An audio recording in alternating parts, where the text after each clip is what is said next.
नमस्कार नमस्कार, मेरा नाम है राजीव कुमार बजाज यानी आरकेबी और मैं हूं इस वक्त एडवोकेट प्रदीप नाम्बियार जी के साथ। प्रदीप जी नमस्कार। नमस्कार सर, नमस्कार। और प्रदीप जी और मैं, हम दोनों नेशन नाउ पर, नेशन नाउ हमेशा हमेशा आपके साथ। आप सब लोगों को जय हिंद, जय महाराष्ट्र, जय भवानी, जय शिवाजी, वंदे मातरम। वंदे मातरम। भारत माता की जय, जय हिंद। जय हिंद। और to all of viewers in China, नी हाओ, to all of viewers in Japan, कुनिचिवा। प्रदीप जी।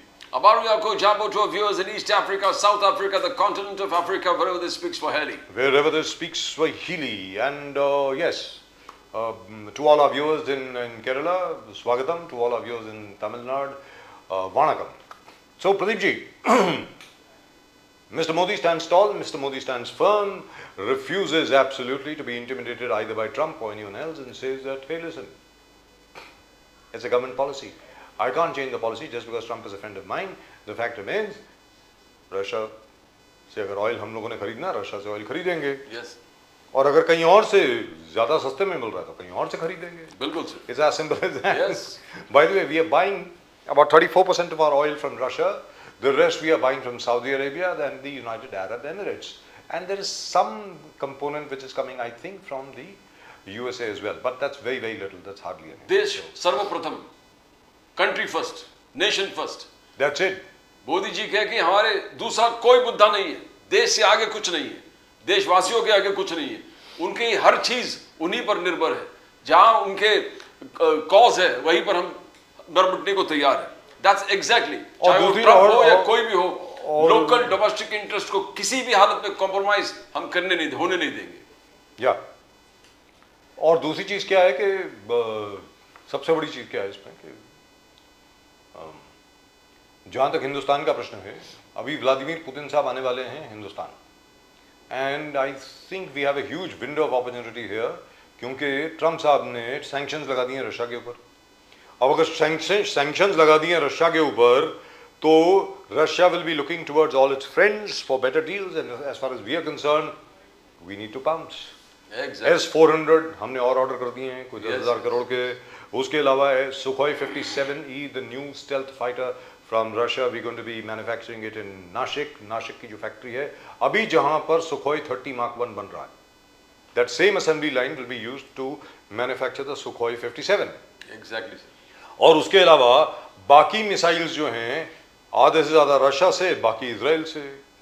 So thank you very much. Make in India is going to actually have a lot of effect। जो मोदी साहब कह रहे हैं मेक इन इंडिया, और जो एक्चुअली एक बड़ा सक्सेस बन के बैठा है, because Russia in the state of war, Ukraine in the state of war, middle east in the state of war, जहां you can't have assembly lines in Israel, you can't have assembly lines in Russia. The best place would be a neutral country where they manufacture the lethal weapons, and it is being supplied, and then supply chains are carried from there.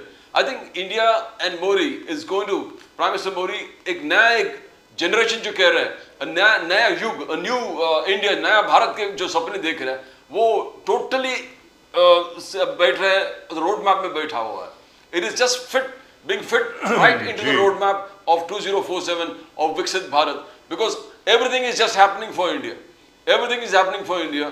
अब आप कह रहे हैं कि ब्रह्मोस यहाँ पर बन रहा है उत्तर प्रदेश में, एक जबरदस्त है, सर सप्लाई शुरू हो गई है, शुरू हो गया, and we are going to supply to all the countries in war, and I think across every continent war चल रहा है, मिडिल ईस्ट में war चल रहा है, कहीं वहाँ we already have two, Europe में war चल रहा है। सर 2 ऑफिशियल देश हैं ऑफिशियली जहाँ पर ब्रह्मोस सप्लाई हो रहा है, एक फिलीपींस है और दूसरा वियतनाम है। उसके अलावा 3 और देश हैं अननेम्ड सो फार, जहाँ पर एक और कोई 20,000 करोड़ की डील साइन हुई है ब्रह्मोस के लिए।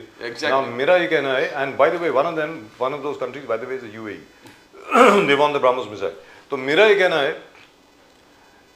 this is the best time for India, very frankly speaking। I hope we will be wise, I hope we will be very, very wise, and we will be very and we will not be intimidated or bullied by anybody, or we will not allow our pride to stand in the way of whatever is practical। Just like I mentioned yesterday, Vande Bharat के लिए we ordered 31,000 train के जो wheels होते हैं, चक्के जो होते हैं, because they have to be made out of special steel, they have to you have to see to it that they don't catch fire, they don't bend, and so on and so forth, and the only place where they were available was in China, and that was the only supply chain which would not be disrupted।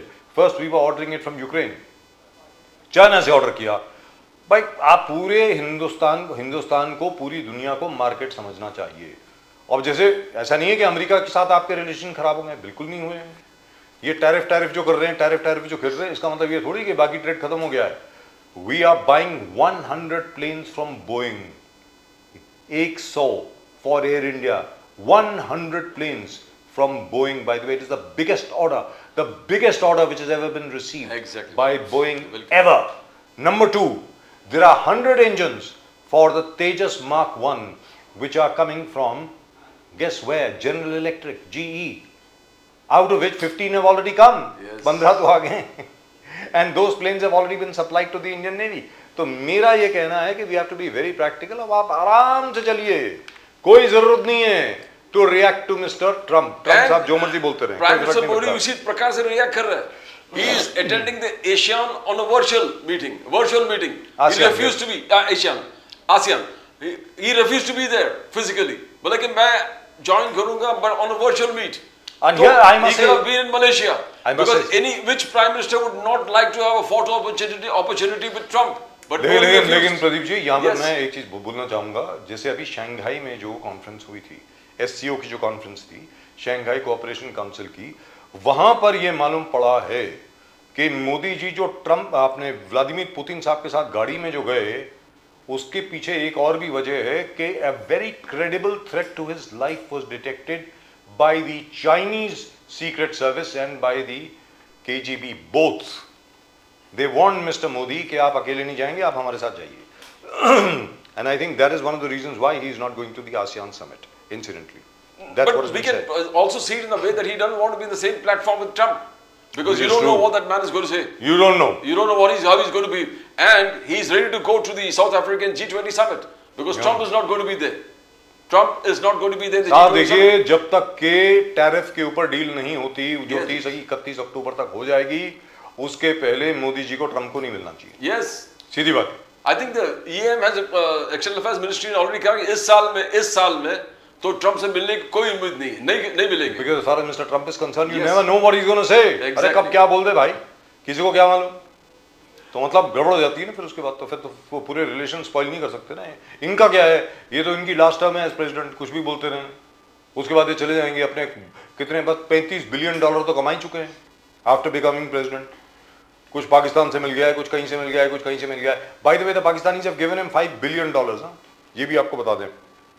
Out of the IMF loan taken from there, this is $5 billion.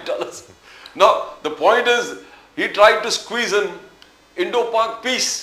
जो दिवाली के phone call थे उन्होंने किया, I called Mr. Modi for a Diwali greeting, and Mr. Modi promised me 2 things. He said Russian oil, he'll try to control and limit the import of Russian oil, and he said peace with Pakistan. And Modi has refused both. The External Affairs Ministry has refused both. बोले इन दोनों विषय पर हम बात ही नहीं की।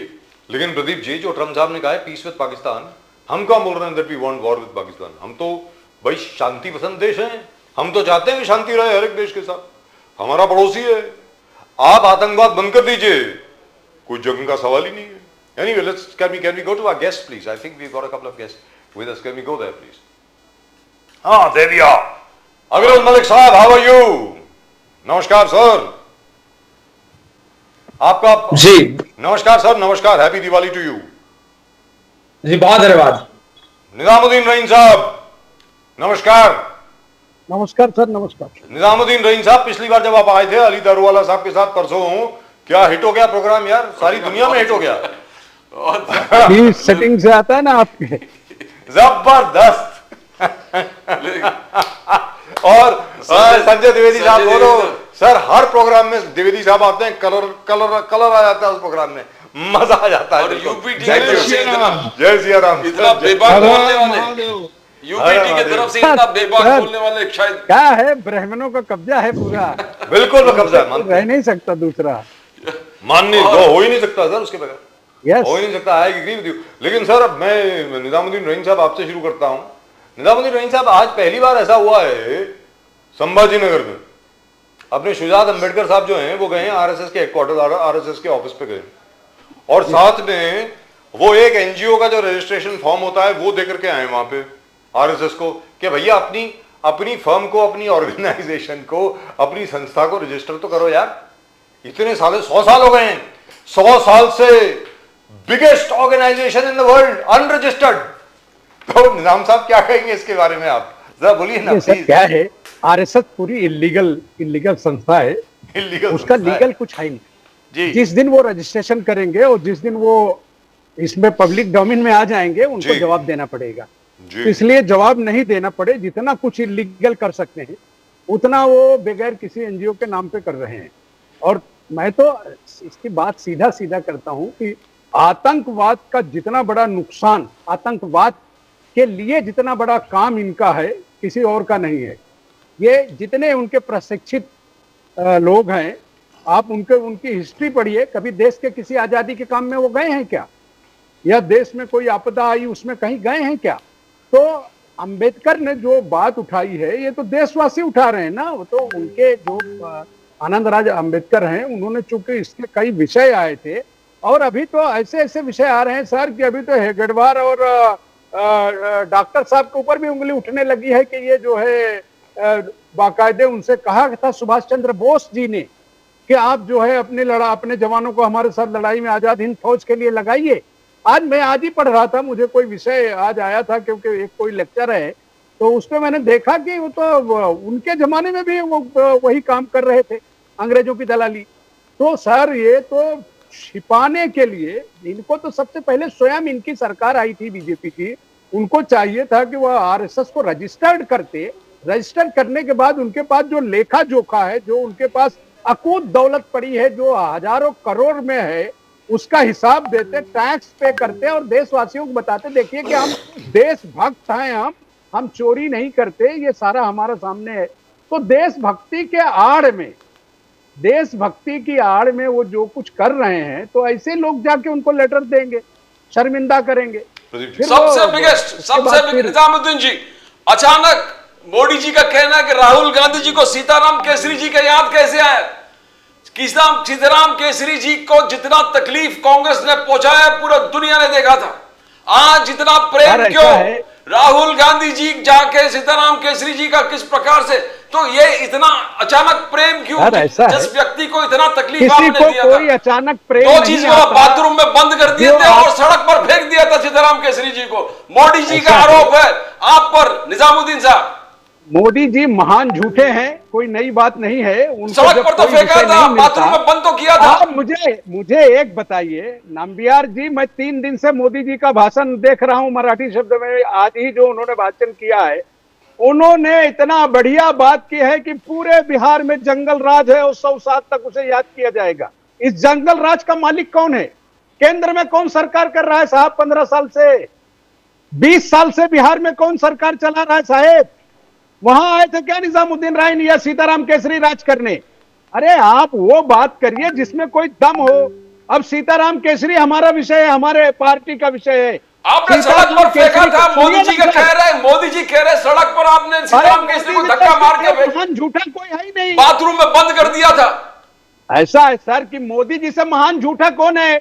मोदी जी को बात करने से पहले खुद सोचना चाहिए कि उनकी जो है स्वर्गीय माता जी जो है, जब उनकी डेड बॉडी ले जाने लगे तो एसपीजी को लगाकर उनके परिवार के लोगों को घर के अंदर बंद कर दिया, किसी को नहीं जाने दिया। अकेले मोदी जी गए और घंटे भर में रिटर्न हो लिए। ये सारा ऑन रिकॉर्ड, ये ऑफ रिकॉर्ड नहीं है, ऑन रिकॉर्ड है सारी चीजें। तो आप ऐसे आदमी की बात का विश्वास करते हो जो सिवाय झूठ के जिंदगी में कुछ बोला ही नहीं।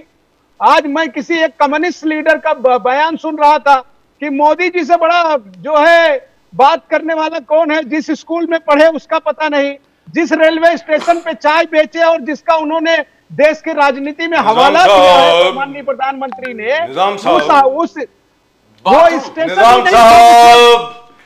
साहब बात हो रही है सीताराम केसरी जी की, सर आप आ गए मोदी जी पे।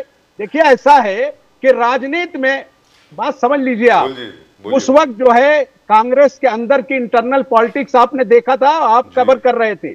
उस वक्त नेहरू गांधी परिवार का कोई सदस्य था क्या? नहीं था उस वक्त कोई नेहरू गांधी परिवार का कोई सदस्य था क्या उस वक्त? कोई नहीं। तो इससे बड़ा झूठ प्रधानमंत्री का और क्या हो सकता है? लेकिन कि जब नेहरू गांधी परिवार का कोई सदस्य था ही नहीं उस वक्त तो सवाल किससे कर रहे थे वो? लेकिन केसरी जी मेरे बड़े अच्छे मित्र थे सर मैं बहुत। आपसे चचा जो हैं बहुत अच्छे मित्र थे मेरे, उनको जिस प्रकार कांग्रेस ने बाहर किया वो अच्छा नहीं था सर। लेट्स बी देखिए, हम ये वो आम सर एडमिट करना किसी के चाहिए। हम तारिक किसी भी अनवर पार्टी के लीडर तारिक अनवर साहब अब कार्यकर्ता की आपके बात- साथ वापस आ गए हैं।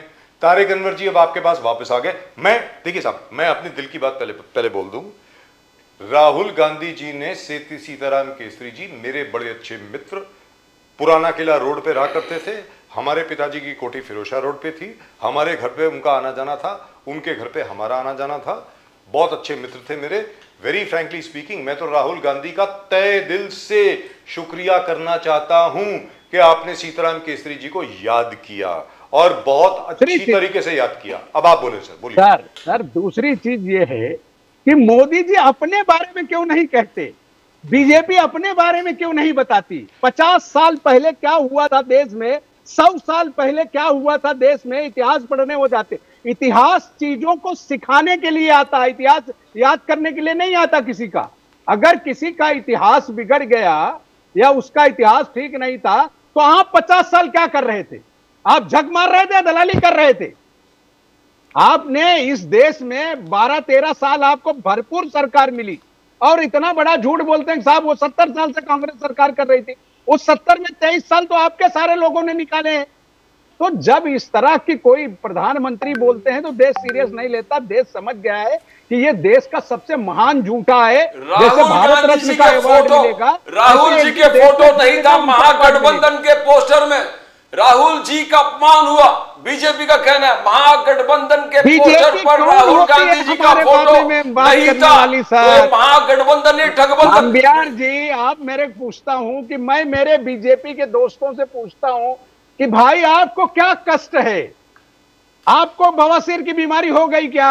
अरे जो आदमी पार्टी चला रहा है उसके अंदर उसका इंटरनल इश्यूज है। हम तो आपके इंटरनल इश्यूज में उंगली करने नहीं आ रहे हैं ना। हमने तो आपके लिए कुछ नहीं कहा। आपने 11 साल सरकार चलाई, अटल जी ने 5 साल सरकार चलाई। महाराष्ट्र में क्या हुआ, विदेश में क्या हुआ, हम तो नहीं आपको छेड़ते।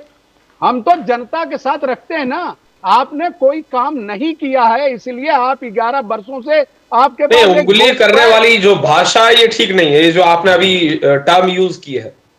क्यों, क्या भाषा ठीक नहीं भाई? आपके प्रधानमंत्री जी आज के भाषण में आपने भाषा सुना?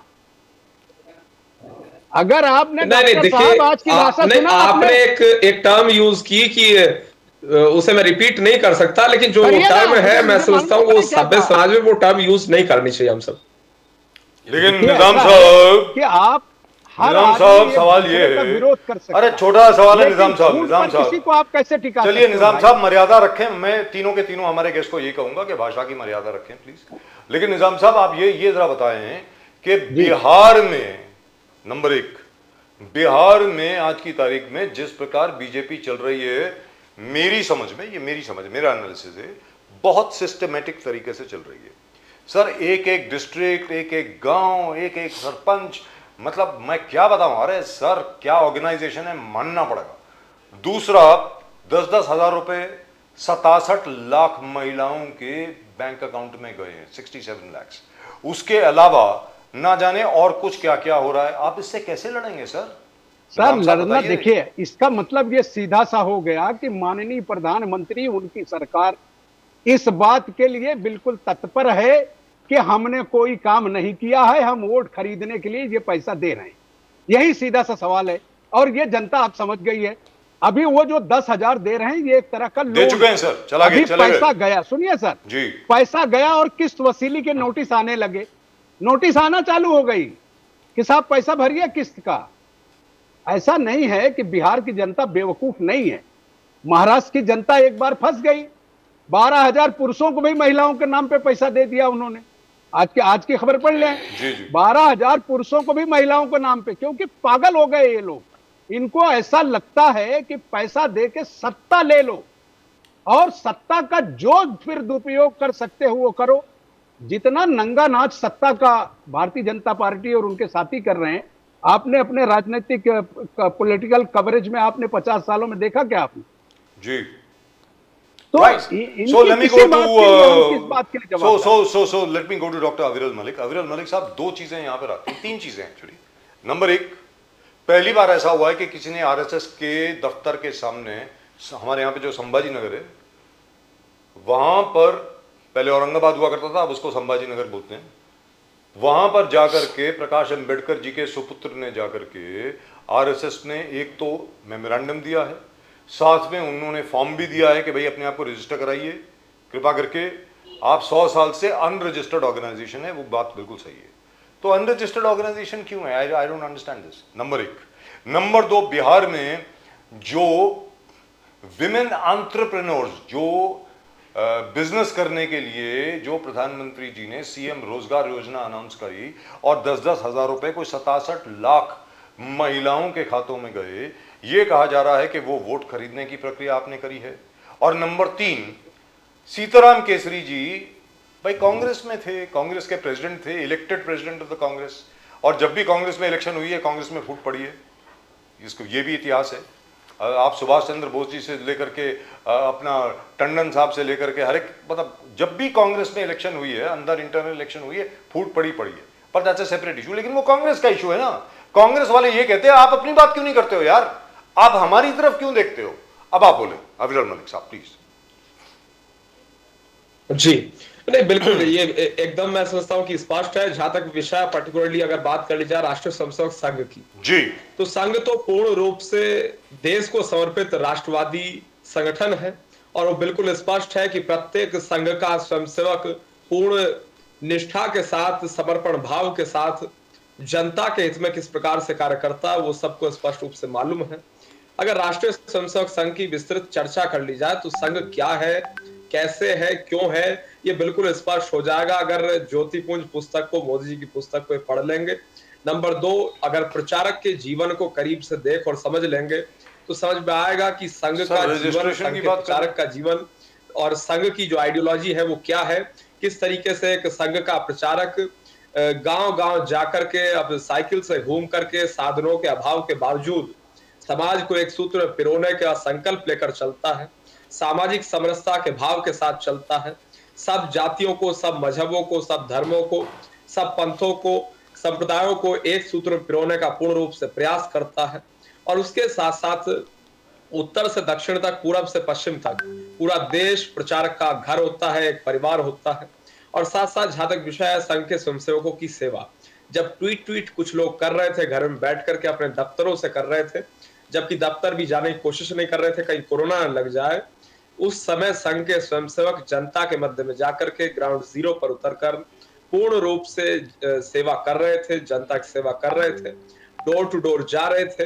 कोरोना काल की मैं बात कर रहा हूं। और उसके साथ साथ जहां तक विषय किसी प्रकार की आपदा आई हो, आपत्ति आई हो, विपदा आई हो देश पे, अगर बात कर ली जाए पर्टिकुलरली 1965 की, 1962 की, 1971 की, और उसके साथ साथ बात कर ली जाए कारगिल युद्ध की, तो हमेशा संघ का स्वयंसेवक सामने खड़ा दिखा है और सेवा की है। इस विषय को इन्हें बोलना चाहिए। और जहां तक विषय है ये पर्टिकुलरली जो आरोप लगा रहे हैं, तो संघ एक ऐसा संगठन है जो राष्ट्र की हमेशा चिंता करता रहा। नंबर दो, जहां तक विषय आपका बिहार का, सर अनरजिस्टर्ड ऑर्गेनाइजेशन है, उसके बारे में तो बात करो जी। आरएसएस अपने आप को रजिस्टर क्यों नहीं कराती है एज एन एनजीओ और एज सम अदर ऑर्गेनाइजेशन और ए चैरिटी ऑर्गेनाइजेशन और व्हाटएवर, मतलब व्हाई इज इट अनरजिस्टर्ड, ये बताइए ना सर। जी नहीं, बिल्कुल देखिए, राष्ट्रीय स्वयंसेवक संघ का तो जहां तक विषय है, राष्ट्रीय स्वयंसेवक संघ में कोई मीडिया का ऐसा खास विभाग भी नहीं था, कोई पर्टिकुलर प्रेस कॉन्फ्रेंस भी संघ नहीं करता था, संघ किसी प्रकार से अपने आप को लाइमलाइट में रखने का काम नहीं करता, ये सर्वविदित है, बिल्कुल स्पष्ट है। और उसके साथ साथ सोशल मीडिया प्लेटफॉर्म पे भी राष्ट्रीय स्वयंसेवक संघ नहीं था। और अगर एक तरीके से परम पूज्य मोहन भागवत जी की बात कर ली जाए, ये स्पष्ट है, उनका एक्स पे हैंडल जरूर है, वेरीफाइड हैंडल है, लेकिन अगर पोस्ट की बात कर ली जाए तो किसी प्रकार का पोस्ट सामने नहीं आते हैं। Sir you are not registered with the charity commissioner. तो अब नई टेक्नोलॉजी आई, कोरोना काल के बाद से युग परिवर्तित हुआ है, तो संघ सोशल मीडिया थोड़ा शिफ्ट हल्का हुआ है। और क्योंकि सब संघ के जो स्वयंसेवक हैं वो सोशल मीडिया पे मौजूद है। और जहां तक विषय संघ का, संघ एक तरीके से अगर शाखाओं की बात की जाए, शाखाओं में जाके संघ को समझाया जा सकता है। और जहां तक रजिस्ट्रेशन अरे की सर, बात है रजिस्ट्रेशन पर और बोलिए एनजीओ ना, की बात संघ है पर हम सब और एक पढ़ तरीके चुके से हैं। पेमेंट्स की बात है, एक तरीके से विषय है अकाउंट का, बैंक अकाउंट की बात जी। है, पैसों की बात है, तो संघ का प्रत्येक स्वयंसेवक निस्वार्थ भाव से जनता की सेवा करता है। अब ये चीज Sir, मुझे why नहीं is लगता it कि not ये समझ में registered? आएगी, ये बहुत मुश्किल है समझ में आना, क्योंकि मैं समझता हूं कांग्रेस का कोई भी व्यक्ति किसी जी प्रकार से सर, सवाल निष्ठावान ये होकर के है, जनता की सेवा नहीं सर करता, व्हाट वो इज अपना द बेनिफिट सर अवश्य व्हाट इज देखता the legal identity of the RSS? ये बताइए ना, सर, कानूनन। इनका बैंक अकाउंट भी लीगल नहीं हो सकता जब तक वो जो है रजिस्टर्ड नहीं होगा। सर व्हाट इज द किस बैंक अकाउंट में पैसे आते हैं किसी को मालूम नहीं? भाई साहब मैं बता तो रहा हूं, वही चीज मैं कह रहा हूं। बोलिए। अगर राष्ट्रीय स्वयंसेवक संघ की बात कर ली जाए, बिल्कुल स्पष्ट है कि किस तरीके से राष्ट्रीय स्वयंसेवक संघ जनता की सेवा करता है। और उसके साथ साथ जहां तक विषय पैसों का, जो पैसे के लेन देन की इन्होंने बात की, पर्टिकुलरली बैंक अकाउंट्स की बात की, तो समर्पण भाव के साथ गुरु दक्षिणा का एक कार्यक्रम होता है। गुरु दक्षिणा के कार्यक्रम में जो भी समर्पण भाव के साथ संघ के स्वयंसेवक लिफाफे में डाल करके 1 रुपया, फूल, 10 रुपए, 20 रुपए, जो जिसकी इच्छा है जो रख दे, उनकी इच्छा है पूर्ण रूप से, कोई किसी प्रकार से बाध्य नहीं है। सबकी अपनी आस्था है, अपनी निष्ठा है, अपना समर्पण डॉक्टर भाव है, मलिक, तो उसके तहत ही संघ के प्रचारकों का जीवन यापन होता रहा मोदी जी है। कर्पूरी ये ठाकुर बिल्कुल के स्पष्ट है कर्पूरी और ठाकुर बिल्कुल पारदर्शी है। कर्पूरी ठाकुर जी के गांव में गए थे, कर्पूरी ग्राम। मोदी जी, कांग्रेस का आलोचना है आप पर, आप जनसंघ और आरएसएस ने हमेशा कर्पूरी ठाकुर जी के विरोध किए। कर्पूरी ठाकुर जी तो 26% बैकवर्ड कास्ट के लिए रिजर्वेशन किया, आरएसएस और जनसंघ सबसे आगे आकर विरोध किए थे। और आज मोदी जी कह रहे हैं कि कर्पूरी ठाकुर जी के आदर्शों पर चलना है, कर्पूरी ठाकुर जी के बहुत सैक्रिफाइसेस है इस देश को, तो कह रहे कि डुप्लिसिटी है। जयराम रमेश जी कह रहे डुप्लिसिटी है, कांग्रेस राहुल गांधी जी कह रहे डुप्लिसिटी है। पहले आपने विरोध किया, आज मोदी जी गले लगा रहे। डॉक्टर मलिक जी देखिए, जहां तक विषय कर्पूरी ठाकुर जी का पर्टिकुलरली नंबर 1, नंबर 2, जहां तक विषय बिहार प्रदेश का, नीतीश कुमार जी का, बिहार की राजनीति का, बिहार में विधानसभा चुनावों का, मैं समझता हूं ये बिल्कुल स्पष्ट और सर्वविदित है। पर्टिकुलरली अगर बात कर ली जाए विधानसभा चुनावों की, असेंबली इलेक्शंस की, नीतीश कुमार जी क्लियर कट तरीके से विन कर रहे हैं, विन विन पोजीशन में है। और उसके साथ साथ जीतने की जहां तक बात है और फैक्टर्स की जहां तक बात है, नीतीश जी का लंबा राजनीतिक अनुभव है और एक पैसे के भ्रष्टाचार का आरोप नीतीश जी के ऊपर कोई नहीं लगा सकता। मैं बिल्कुल चैलेंज के साथ, दावे के साथ इस चीज को कह रहा हूं। और उसके साथ साथ जहां तक विषय है राजनीतिक अनुभव का, तो ये स्पष्ट है 1975-77 के मध्य में लोकतंत्र की जीत की बात हो, उसमें नीतीश जी के योगदान का विषय हो, लोकनायक जयप्रकाश नारायण जी के आंदोलन में उनकी भूमिका का विषय हो, छात्रों के आंदोलन का विषय हो, या फिर एक तरीके से छात्र राजनीति से प्रारंभ का विषय हो, या एक तरीके से विषय हो नीतीश कुमार जी की राजनीति का, चरण सिंह जी के साथ काम करने का, उनका सहयोग करने का, किसान की राजनीति का। और असली समाजवादी अगर कोई है, मैं समझता हूं आज के युग में पूर्ण रूप से नीतीश कुमार जी हैं। और इस चीज को इन्हें समझना चाहिए, जानना चाहिए। असली जो सोशलिज्म है, जो असली सोशलिस्ट है, वो नीतीश कुमार जी हैं। जवाब दे रहे हैं नीतीश के ससुराल पे। मोदी जी आज आदर्श मान रहे हैं कर्पूरी ठाकुर जी को। डॉक्टर मलिक, मोदी जी की आदर्श, मैं उसी चीज पे आ रहा हूं, पर्टिकुलरली नीतीश जी को मैं डिस्कस कर रहा हूं, क्योंकि आपका उस विषय पे भी सवाल था और कर्पूरी ठाकुर जी के विषय पे आ रहा हूं। जहां तक विषय है कर्पूरी ठाकुर जी का, निश्चित रूप से प्रत्येक बिहार प्रदेश का नागरिक कर्पूरी ठाकुर जी को अपना आदर्श मानता है, प्रेरणा स्रोत मानता है, मार्गदर्शक मानता है, और इसमें कोई इफेंट बट नहीं है। और पर्टिकुलरली जहां तक विषय है बिहार प्रदेश के नागरिकों के, सिटीजन्स के, सम्मानित वोटर्स के इमोशंस के साथ खेलने का, खिलवाड़ करने का प्रयास करने का, तो निश्चित रूप से कांग्रेस पार्टी डंके चोट पे करती रही है। लेकिन किसी प्रकार से बिहार प्रदेश के निवासियों की भावनाओं के साथ खिलवाड़ हम लोग नहीं होने देंगे, ये स्पष्ट है। लेकिन सर, जो आपने पैसे दिए हैं 10-10 हजार रुपए 67 लाख महिलाओं को जो दिए हैं, सर लोग तो बोल रहे हैं ना कि आप वोट खरीद रहे हैं। सर मलिक साहब बोलिए ना प्लीज।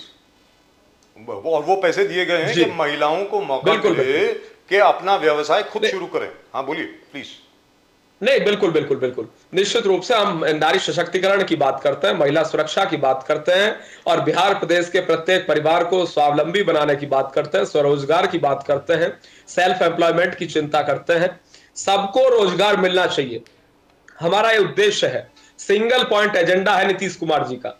नीतीश जी के नेतृत्व में लोगों को आज रोजगार मिल रहा है, भरपूर मात्रा में रोजगार मिल रहा है, स्वरोजगार के नए अवसर उत्पन्न हो रहे हैं और पूर्ण रूप से प्राइवेट सेक्टर में इन्वेस्टमेंट आ रहा है। आज प्राइवेट सेक्टर में इन्वेस्टमेंट निश्चित रूप से आएगा क्योंकि वहां का लॉ एंड ऑर्डर अच्छा है, सड़कों की व्यवस्था अच्छी है, एक तरीके से ऊर्जा व्यवस्था अच्छी है, बिजली पूर्ण रूप से आती है और उसके साथ साथ जहां तक विषय पर्टिकुलरली एक तरीके से नीतीश कुमार जी के नेतृत्व का, नीतीश कुमार जी का जहां तक विषय है, मैं समझता हूं ये बिल्कुल स्पष्ट है, पूर्ण रूप से ये स्वाभाविक भी है कि नीतीश कुमार जी पूर्ण रूप से गरीब पीड़ित शोषित वंचित के हित में निरंतर कार्यरत हैं, कार्य कर रहे थे, कर रहे हैं और निश्चित रूप से। लेकिन जहां तक कर्पूरी ठाकुर जी का प्रश्न है, जो प्रदीप जी ने आपसे सवाल पूछा, अप्रैल 1979 में भारतीय जनसंघ के सपोर्ट से कर्पूरी ठाकुर की सरकार थी बिहार में। आपने अपना सपोर्ट वापस ले लिया और कर्पूरी ठाकुर की सरकार को गिरा दिया, रिजर्वेशन को लेकर के, आरक्षण को लेकर के। यहां तक के आरक्षण के दौरान आरएसएस के जो काडर थे पटना की स्ट्रीट्स पर गए और जो स्लोगन्स रेज किए यहां पे रिपीट नहीं कर सकते। कर्पूरी ठाकुर की माताजी तक को गाली दी गई, आज वो आपके हीरो बन गए। सर ये क्या है, आप बताइए ना। आप जैसे सीताराम केसरी के ऊपर अटैक कर रहे हैं कांग्रेस को लेकर के, वैसी कांग्रेस आपका इतिहास बता रही है कि आप लोगों ने ये सब किया। और ये फैक्ट है कि अप्रैल 1979 में आपने सपोर्ट विड्रॉ किया था कर्पूरी ठाकुर की सरकार को, आज आपने उनको भारत रत्न दे दिया। चलिए कोई बात नहीं, वेरी गुड। लोग नई चीज सीखते हैं, लेकिन जब आप कोई चीज करते हैं तो आप ये कहते हैं we have learn something new. Congress कुछ करती है तो आप कहते हैं देखो देखो क्या वाहियात चीज कर रहे हैं। Doctor Malik please. जी नहीं, देखिए बिल्कुल स्पष्ट है जहां तक विषय कर्पूरी ठाकुर जी का, तो कर्पूरी ठाकुर जी के आदर्शों पर चलने का काम आखिर कौन कर रहा है? भारतीय जनता पार्टी कर रही है और पूर्ण रूप से नीतीश कुमार जी का नेतृत्व कर रहा है। नीतीश जी पूर्ण रूप से सोशलिस्ट है, सोशलिस्ट आइडियाज हैं, ये भी सबको दिख रहा है। और उसके साथ साथ जहां तक विषय है एक तरीके से इतिहास में जाने का, तो इतिहास क्या क्या कहता है और उसके साथ साथ यहाँ मौजूद है हमारे परम पूज्य बाला साहब ठाकरे जी की तस्वीर भी पीछे मौजूद है, उनके शिवसेना यूबीटी के स्पोक्स पर्सन है। तो मैं उससे निवेदन भी इस चीज को लेकर करना चाहूंगा, वो बताए कि बेमेल गठबंधन आखिर कैसे हुआ कांग्रेस पार्टी और शिवसेना यूबीटी का। एक व्यक्ति संजय राउत जी स्पष्ट कहते हैं कि उनके आदर्श है, मार्गदर्शक है, प्रेरणा स्रोत है वीर सावरकर जी, और दूसरी ओर ये वीर सावरकर जी का अपमान करते हैं। तो जवाब इन लोगों को आज देना चाहिए, मेरा निवेदन है इनसे। बोलिए बोलिए बोलिए। द्विवेदी जी, वोट चोरी जो शुरू कर दिया राहुल गांधी जी ने, आज आदित्य ठाकरे जी ने कहा कि मैं भी बॉम्ब फोड़ने वाला हूं, वोट चोरी बॉम्ब। आदित्य ठाकरे सोमवार को वोट चोरी बॉम्ब फोड़ने वाले हैं। तो क्या आपको, जैसे बीजेपी का कहना, आप शायद लोकल बॉडी चुनाव हारने वाले हैं, इसलिए ये सब पहले से ही घोषणा करना शुरू कर दिया कि वोट चोरी वोट चोरी। बोलिए बोलिए द्विवेदी साहब। देखिए बजाज जी, पटेल जी, एक बहुत बड़ी चीज ये है, भारतीय जनता पार्टी के। अरे डॉक्टर मलिक कहां गए भाई?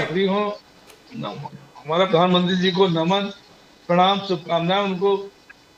लेकिन जब से 2014 से मैं देख रहा हूँ सर, जो राजनीति हो रही है इस देश में, वो शायद किसी भारतीय को समझ में नहीं आ रही राजनीति। अभी आपने कहा कर्पूरी ठाकुर को भारत रत्न दे दिया गया, सेम टाइम उनकी सरकार गिरा दी गई थी जी। और आज की डेट में हम बाला साहब ठाकरे के लिए भारत रत्न मांग रहे हैं और उनके लिए भारत रत्न मांग रहे हैं, उनको भारत रत्न नहीं दे पाए अभी तक। और भारत रत्न हमने कर्पूरी ठाकुर क्यों दे दिया? कर्पूरी ठाकुर को बिहार में चुनाव होने के कारण आपने कर्पूरी ठाकुर जी को भारत रत्न दे दिया। अब 10,000 रुपए आप वहां बांट रहे हैं। लाडली बहनों के बारे में हमने तो काफी डिबेट यहाँ हुई है और आपसे भी हमारी बातचीत होती थी कि इनको फायदा हुआ, लेकिन लाडली बहनों को पैसा क्या मिल रहा है?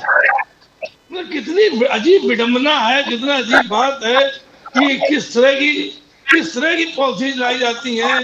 21 रुपए हम दे रहे हैं, उसमें 5 लाख महिलाओं, ऐसी महिलाओं को दे दिए जिनके वो अपात्र थी, अब उनका नाम हटा दिया गया यहाँ से। तो ये समझ बात नहीं आती किस तरह की राजनीति करना चाहते हैं। कभी विधायक तोड़ देंगे, कभी सरकारें गिरा देंगे, कभी पार्टियां ही तोड़ देंगे।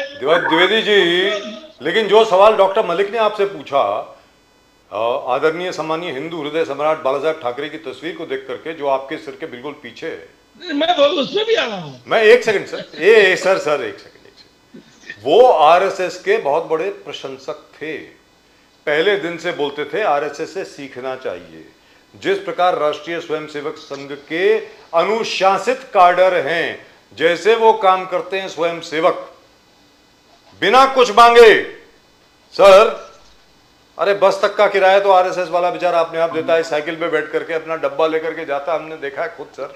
और जब भुज के अंदर अर्थक्वेक आया था, 2 लोग सबसे पहले पहुंचे थे भुज में, गुजरात में 2।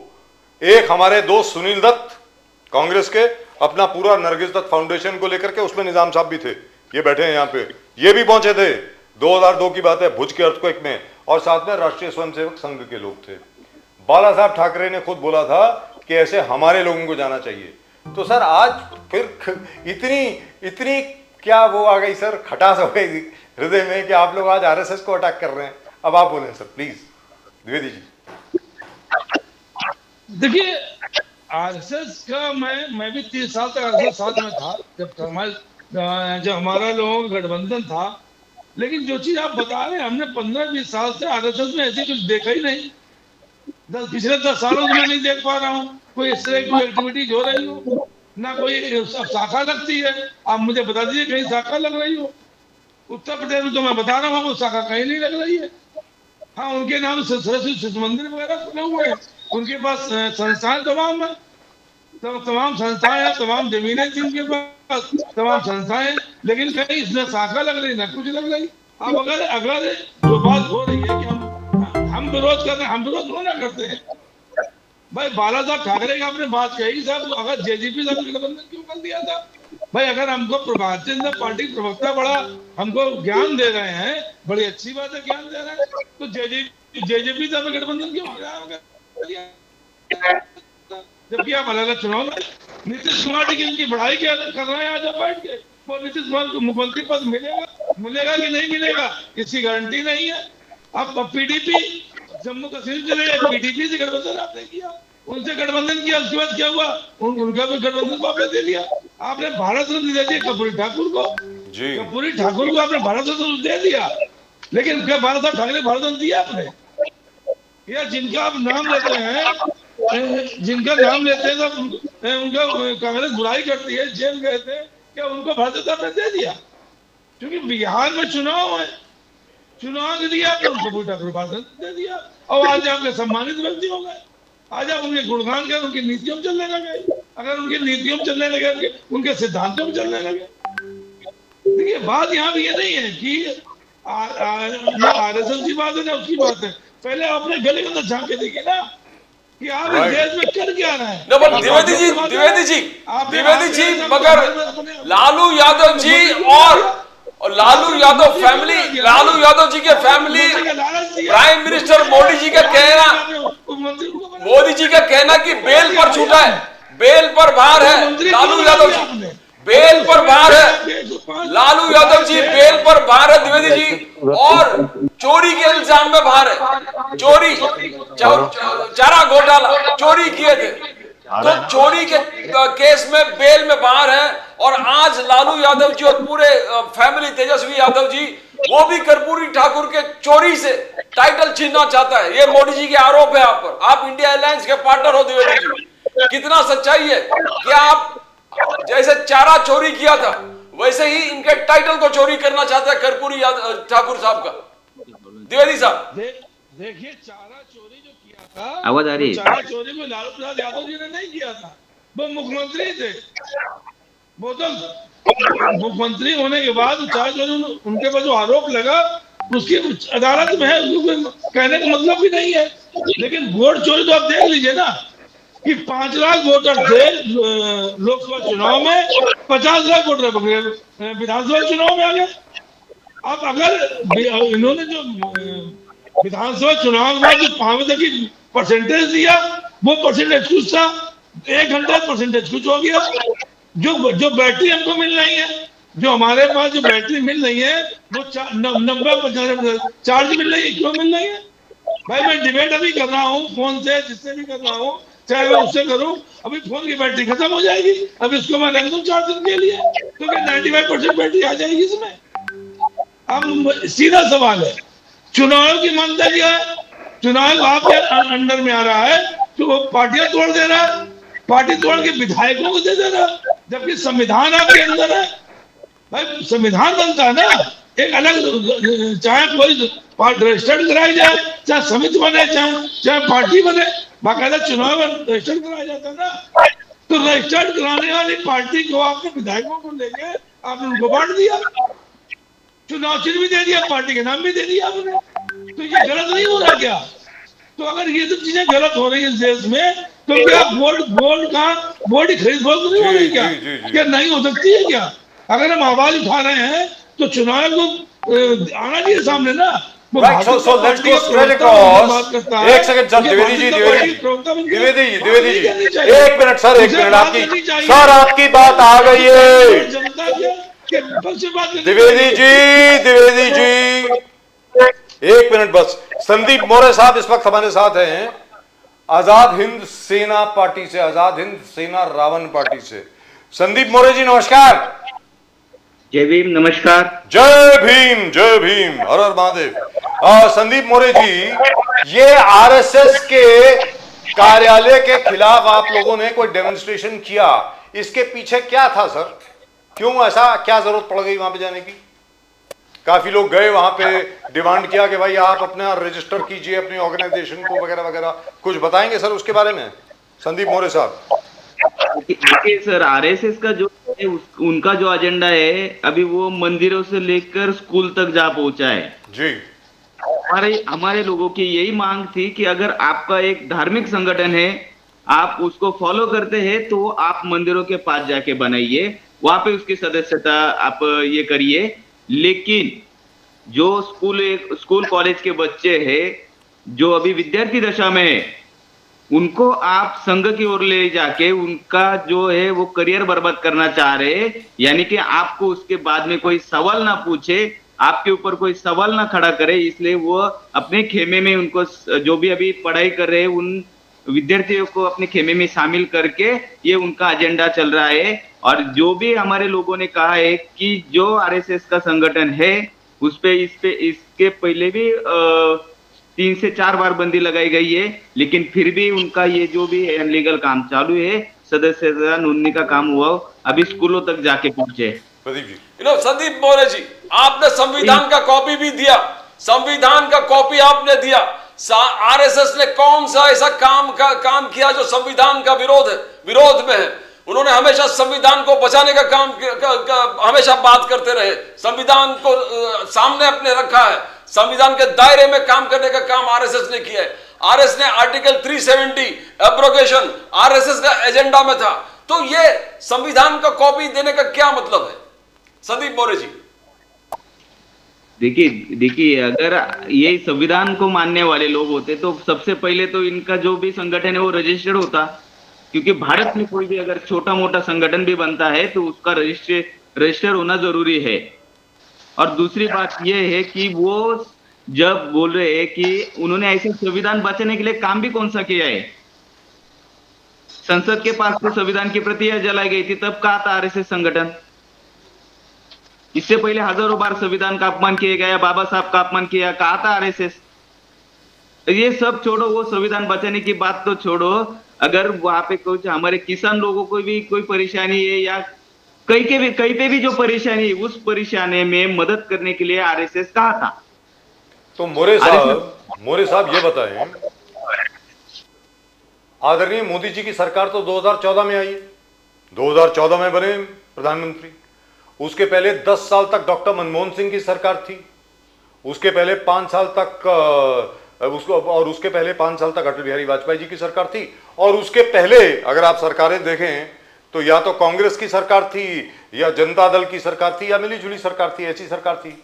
ज्यादातर कांग्रेस की सरकार रही है 50 साल तक अगर आप देखें तो। ये सारी पाबंदियां या ये सारे जो स्टेप्स लेने चाहिए थे, कदम जो लेने चाहिए थे, राष्ट्रीय स्वयंसेवक संघ को बतौर संगठन की तरह अपना रजिस्ट्रेशन कराने के लिए इन सरकारों ने क्यों नहीं लिए?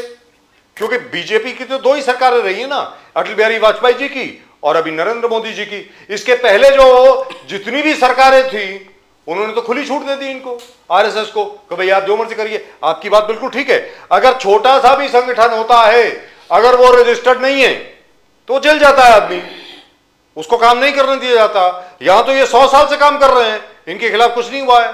मोरे साहब बताएं प्लीज। देखिए क्या क्या क्या होता है, जो भी सरकार है अभी, ना इसको बीजेपी भी जिम्मेदार है और कांग्रेस भी जिम्मेदार है। ये जो भी सरकार में जो भी सरकारें था, उस टाइम आरएसएस का जिसको बेनिफिट हुआ उसने आरएसएस को साथ में ले लिया और उन्होंने साथ में काम किया। अभी बीजेपी की सरकार है, बीजेपी सत्ता में है, अगर जो सत्ता में है हम उससे सवाल पूछेंगे। अभी बीजेपी सत्ता में है तो बीजेपी ने उनका रजिस्ट्रेशन मांगना चाहिए। और अगर यहाँ पे छोटी सी छुरी भी अगर मिल जाती है किसी कार्यकर्ता के पास तो उसके ऊपर आर्म एक्ट से कार्रवाई की जाती है। और ये नागपुर में बैठ के उस संघ कार्यालय में बड़े बड़े हथियारों, गन और चाकू छुरे जैसे बड़े बड़े हथियार लेके उनकी पूजा करते हैं। इनका कभी लाइसेंस पूछा है? इनके पास इसका लाइसेंस है? अगर ऐसा है तो हम फिर ये मोदी जी को भी बोलते हैं कि हम भी अम्बेडकरवादी है, हमें तो सालों से प्रताड़ित किया जा रहा है, जहां देखो वहां पे हमारे ऊपर हमले हो जाते हैं, जहां देखो वहां हमें प्रताड़ित किया जाता है। तो फिर ये जो भी आर्म है वो हमें भी यूज करने की परमिशन दी जाए। हम भी हमारे बुद्ध विहारों में, समाज मंदिरों में हथियार रखेंगे, उनकी भी हम भी पूजा करेंगे। संतोष जी, मोरे जी, बात यह है कि कांग्रेस सरकार कर्नाटक में है, तेलंगाना में कांग्रेस की सरकार है, हिमाचल प्रदेश में कांग्रेस की सरकार है। मोदी साहब ने ऐलान कर दिया था कि आरएसएस वर्ल्ड के सबसे लार्जेस्ट एनजीओ है। मोदी साहब ने ऐलान कर दिया वर्ल्ड के लार्जेस्ट एनजीओ है और पूरे उनके ऑर्गेनाइजेशन समर्पित है देश के काम में और लोगों को मदद करने में। यह मोदी जी का। मगर यहां पर सिद्धरामैया है, वहां पर अलग अलग लोग हैं। आप अगर ये सब सही है तो केस फाइल करना चाहिए, एफआईआर फाइल करके चालू करना चाहिए था काम। बिकॉज आरएसएस कर्नाटक में भी है, तेलंगाना में भी है, हिमाचल प्रदेश में भी है। देखिए सर, क्या है, क्या ये एक नाणे के दो पहिए, ये दोनों एक साइड से कांग्रेस है। और अभी देखिए वैसा देखा जाए तो कांग्रेस ने आरएसएस को यहाँ पे बड़ा किया है, उन्होंने यहाँ पे लाया। लेकिन जब मोदी जी आए तो मोदी जी ने ये आरएसएस को बैन करना चाहिए था, उनका रजिस्ट्रेशन करवाना चाहिए था। लेकिन मोदी जी को भी आरएसएस चाहिए, उनको ये मनोवादी विचारधारा ये हमारे देश में लगाने की है। उनको धर्मनिरपेक्ष जो देश है वो मान्य नहीं है, इसलिए ये सब गतिविधियां चल रही है। तो संदीप मोरे साहब आपके मुताबिक पहले आरएसएस के ऐसे कार्यक्रम नहीं होते थे। तो संदीप मोरे साहब आपके मुताबिक आरएसएस पर पाबंदी लगनी चाहिए, ये कहना चाह रहे हैं? क्या आप ये कहना चाह रहे हैं कि आरएसएस को बैन करना चाहिए? आप ये बोल रहे हैं? बिल्कुल बैन करना चाहिए, बिल्कुल जी। ओके, डॉक्टर मलिक, निजाम साहब I am coming to you. Doctor Malik, RSS पे बैन लगना चाहिए, कांग्रेस भी बोल रही है, अंबेडकराइट भी बोल रहे हैं, प्रकाश अंबेडकर साहब भी बोल रहे हैं, जो नई पार्टी बनी है, रावण सेना जो बनी है, वो भी बोल रहे हैं, बहुत लोग बोल रहे हैं कि आरएसएस को बैन करना चाहिए, अनरजिस्टर्ड ऑर्गेनाइजेशन है। साथ में इन्होंने ये भी कहा कि शस्त्र पूजा जो होती है दशहरा के दिन, अगर आरएसएस को अलाउड है तो बाकी सबको भी अलाउड होना चाहिए। अब आप बोलें सर। Doctor Malik please. जी देखिए, जहां तक विषय राष्ट्रीय संघ का, उस विषय में मैंने बता दिया। राष्ट्रीय संघ के विषय में इन्हें जाना चाहिए और गो थ्रू कर लेना चाहिए, पढ़ लेना चाहिए, कुछ इतिहास जान लेना चाहिए। और अगर एक तरीके से पढ़ने की समस्या हो या इनकी आईसाइट ज्यादा वीक हो कि भाई इनका चश्मा भी कामयाब ना हो, तो मैं समझता हूँ संघ की शाखा में चला जाना चाहिए। तो जब संघ की शाखा में जाएंगे एक तरीके से सब स्पष्ट हो जाएगा, बिल्कुल पारदर्शी है, कोई छिपा हुआ नहीं है। संघ की शाखा में जाएं, सुबह 6 बजे उठें, जाएं, देखें कि किस प्रकार से राष्ट्रीय स्वयंसेवक संघ काम करता है। क्योंकि केवल बोल देना, आलोचना करना, मैं समझता हूँ वो ठीक नहीं है। आलोचना करके या राष्ट्रीय स्वयंसेवक संघ का 24 घंटे 7 दिन नाम लेकर के आलोचना करते रहना, ये ठीक नहीं है। और दूसरी चीज ये है, खैर उन लोगों को कुछ नहीं कहना चाहिए जिनकी संघ के नाम पर रोटी चल रही है। मैं दोबारा इस चीज को रिपीट करूंगा, जिन लोगों की संघ के नाम पर रोटी चल रही है, ऐसे लोगों को कुछ नहीं कहना चाहिए। वो बेचारे, कोई मुद्दा नहीं है, इसलिए रोज संघ को लेकर आलोचना करते रहते हैं। तो करते रहे, उससे कोई फर्क नहीं पड़ता। एक लंबा इतिहास संघ का रहा है और संघ ने पूर्ण रूप से समाज के हित में, समाज के अधिकार अभी तक आपने ये नहीं बताया कि संघ निरंतर कार्य किया है। Why और is जिस it प्रकार से unregistered? संघ के द्वारा कार्य किया गया है, मैं समझता हूँ वो बिल्कुल स्पष्ट है सर why don't you और register? सर्वविदित भी है। जी। Why don't you register, sir? Sir सबके मुंह बंद हो जाएंगे। आज आप रजिस्टर करा लीजिए अपने आप को as a volunteer organisation, as an organisation that is you know a social work organisation. समाज सेवा को लेकर के, देश सेवा को लेकर के आप समर्पित हैं। आप ये कहते हैं, आरएसएस यही कहती है ना, तो रजिस्टर करा लीजिए अपने आप को सर, चैरिटी कमिश्नर। बिल्कुल, मैंने बता दिया, आपके वो लिए भी 2 मैंने मिनट की स्पष्ट बात कर है। दिया कि संघ का किसी प्रकार से कि भाई बैंक अकाउंट है या संघ का प्रचारक को तनख्वाह मिलती है, ऐसा कुछ नहीं है। संघ का प्रचारक 50,000 रुपए की पेमेंट पे महीना में काम नहीं करता है। संघ का प्रचारक काम करता है देश के समर्पण भाव के साथ, देश की जनता के लिए, देश की चिंता करते हुए काम करता है। उसे कोई पगार नहीं चाहिए। No, I just वो want to पूर्ण ask रूप you से one गरीब question. के लिए, But अभिनव हर मलिक जी- वर्ग के लिए, प्रत्येक व्यक्ति के लिए निरंतर सेवा करता है। और माँ भारती के लिए अगर कोई जीता है जीते। तो निश्चित रूप से मैं सोचता हूँ संघ का प्रचारक जीता। बट प्रश्न इसलिए उठता है डॉक्टर मलिक जी, आप भी वकील हो जी, आरएसएस के बहुत टॉप फंक्शनरी ने कहा कि हमें सोशलिज्म और सेक्युलरिज्म, ये जो पिलर है संविधान का, उसमें चर्चा होना चाहिए। संविधान पे सेक्युलरिज्म और सोशलिज्म पर अगर आप कहते हो कि डिबेट होना चाहिए, तो सबको डर लगेगा कि ये संघ चाहता क्या, संविधान को बदलना चाहते हो आप, तो ये संविधान पर हमला है। तो how do you see that? आपने खुलेआम मांगा थे। नहीं, संविधान पे चर्चा होनी चाहिए और संविधान पे हर जगह चर्चा होनी चाहिए, हर मंच से चर्चा संविधान पे होनी चाहिए। ये जो कॉन्स्टिट्यूशन ऑफ इंडिया है, ये केवल एक पुस्तक नहीं है, ये जीता जागता हमारे देश का संविधान है। और मैं समझता हूं पूर्ण रूप से इंप्लीमेंट हो, हर गरीब को उसका मौलिक अधिकार मिले, राइट टू एजुकेशन मिले, right to freedom of speech मिले, एजुकेशनल एंड कल्चरल राइट्स मिले, और पूर्ण रूप से सब इक्वल हो, राइट टू इक्वालिटी का पालन हो। मैं समझता हूं हर एक कॉन्स्टिट्यूशनल राइट जो फंडामेंटल राइट है वो ग्राउंड लेवल तक इंप्लीमेंट होना चाहिए। और आखिर किसके कारण से नहीं हुआ? कि इन्होंने नहीं होने दिया। 60 साल जिनकी इस देश में सत्ता थी, उन्होंने नहीं होने दिया, उन्होंने समानता का नहीं आने दिया। मैं तो डंके चोट पे कह रहा हूं, क्या गांधी परिवार के समान कोई परिवार इस देश में है? अगर कोई है तो बताए। अगर कोई इतना मजबूत राजनीतिक तौर पे परिवार हो तो बताए सा परिवार इस देश में है। तो और उसके साथ साथ मलिक कुछ साहब, चुनिंदा परिवार हैं जिनके पास पूर्ण रूप से शक्तियां हैं। Wonderful. और इसे बिल्कुल बिल्कुल देखिए, तो जो चर्चा होनी चाहिए। शक्तियों का सर, विकेंद्रीकरण है, डेमोक्रेसी डिसेंट्रलाइजेशन में- है, वो जरूरी है और उसे पूर्ण रूप से किया जाना चाहिए। सर डेमोक्रेसी में हर चीज पे चर्चा होनी चाहिए। I agree with you totally. भले वो संविधान हो या जो मर्जी चीज हो, चर्चा होनी चाहिए। I agree with you. Now I have one small question for you before I go to Nizamuddin साहब। सर, जो फॉर एग्जांपल आज संभाजी नगर में जो प्रकाश अम्बेडकर साहब के जो साहबजादे हैं, उन्होंने एक मोर्चा निकाला। आज हमारे यहाँ पे मुंबई में रमाबाई नगर है, वहाँ पर भी एक थोड़ी सी प्रॉब्लम हुई थी आरएसएस को लेकर के। तो सर ये जो हेडक्वार्टर जो हैं आपके, फॉर एग्जांपल नागपुर का जो हेडक्वार्टर है आरएसएस का, संभाजी नगर में जो आरएसएस का ऑफिस है, वो किसके नाम पे है सर? वो प्राइवेट इंडिविजुअल के नाम पे है या राष्ट्रीय स्वयंसेवक संघ के नाम पे? किसके नाम पे है? कुछ इसके बारे में जानकारी है आपके पास? अगर नहीं है तो no problem, we'll find out.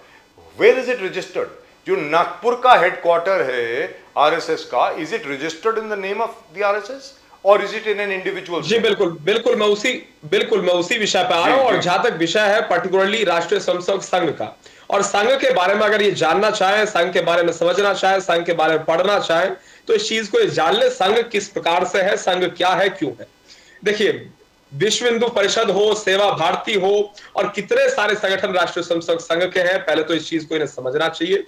और उसके साथ साथ अगर संघ के विषय में पूर्ण रूप से समझना है, तो सिद्धा एक राइटर है, हालांकि नाम पर्टिकुलर नहीं लेना चाहिए।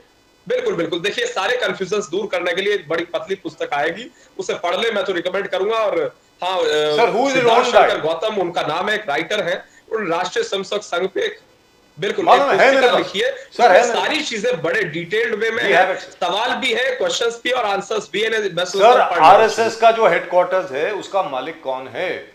क्या आरएसएस है, वॉलंटियर्स है या कौन है? सब दूसरी चीज बताएंगे आप। एक मिनट सर, एक बोलने दीजिए, मैं आप ही के पास। हमने तो sir one line Savarkar ji के विषय पे आप क्या कहेंगे? आप सावरकर जी के विषय पर नहीं बोले। सावरकर जी के विषय पे आपको बोलना भी नहीं है। जो वीर सावरकर जी का अपमान हुआ, मैं समझता हूँ उस पर आप बोलेंगे भी नहीं। वो single point agenda. Sir, who is the owner of the RSS headquarters? हमारी party, it is registered to whom? Bihar election, वो प्रॉपर्टी किसकी है सर? आरएसएस हेडक्वार्टर की जो झंडे वाला में दिल्ली में और नागपुर में, वो प्रॉपर्टी किसकी है सर? किसके नाम पे है वो? सर वो जी। इंडिविजुअल नाम पे है, वॉलंटियर्स के नाम पे है, या जिसने वो प्रॉपर्टी दे दी उसके नाम पे, किसके नाम पे? कुछ इस बिल्कुल। अगर आपके पास जानकारी नहीं है तो बोल दीजिए। I can't hear you, sir. Would you repeat it, sir, please? I think we have lost him. I think we have lost the link because Malik साहब is frozen at the moment. जी निजाम साहब बोलिए sir. नहीं, अभी अभी जो है doctor Malik इतनी अच्छी से कह रहे हैं कि आरएसएस ने बड़े अच्छे अच्छे काम किए, तो देश की आजादी से लेकर आरएसएस अब तक का एक लिस्ट दे दे कि भाई हमने देश में ये किया। अभी इनके करतूतों का पर्दाफाश केरल के इंजीनियर का आ गया, उसका जवाब दे दे। इनके शाखा का आदमी है ना, उसके साथ क्या हुआ? अभी मध्य प्रदेश में इसके पहले जो इनके आरएसएस के लोग थे उसका क्या हुआ? जितनी बातें ये करते हैं देश की किसी भी लड़ाई में आरएसएस कहां गया था? और जिस भुज की लड़ाई का आपने अभी जिक्र किया था, उसमें जब भुज में वहां अर्थक्वेक आया और वहां नुकसान हुआ था, तो आरएसएस के लोग वहां लोगों के हाथ से अंगूठियां, चेन, सामान चोरी ये धंधा कर रहे थे। उसके सारी फुटेज है आज भी सबके पास।